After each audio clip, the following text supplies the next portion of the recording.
ABS-CBN umakot ng parangal sa USTV Awards.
Sasalubong na tayo sa 2014.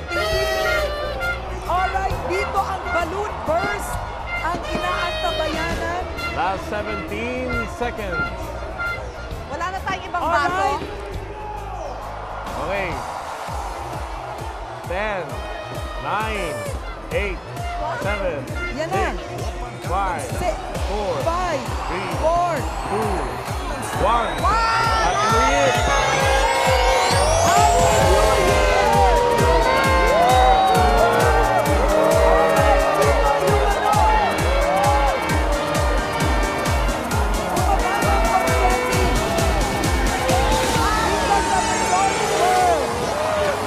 Ayan na yung balloon burst. Eto na yung confetti. Live na live. Happy New Year 2013. Happy New Year, Pilipinas! Happy New Year! Happy New Year, Melanie! Dito!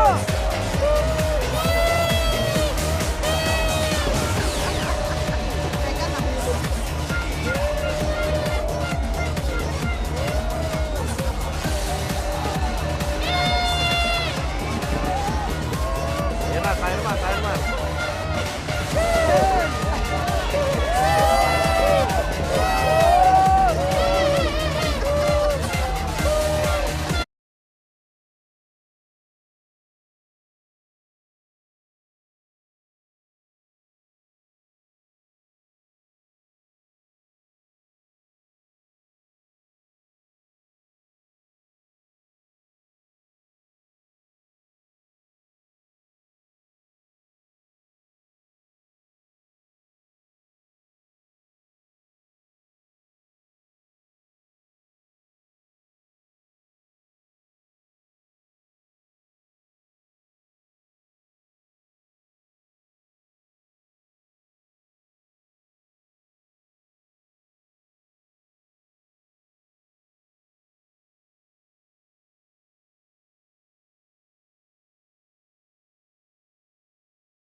Sa mga balitang buwabandila, Bagyong Helen pinangambahang lalakas pa. Ang latest sa bagyo at mga tatamaang lugar tutukan. Baha sa Hagonoy, Bulacan, hindi pa rin humuhupa. Pagkain, nagkakakulangan na. Bayan naman ng Bae sa Laguna. Posibleng hanggang Pasko pa raw bago bumaba ang tubig. Dahil sa nagdaang baha lupa sa Metro Manila at ilang bahagi ng Luzon, baka raw hindi na makasipsip ng tubig pag humagupit muli ang malakas na ulan. Evacuation centers gustong gawing centralized ng MMDA.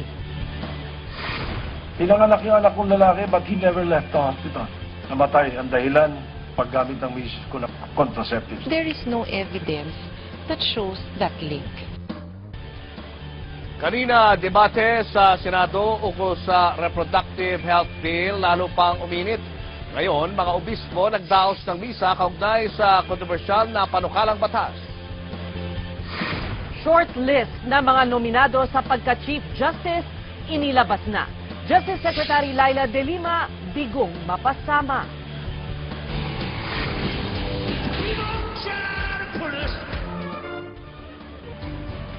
At tampok ang magarbong closing ceremonies ng London Olympics.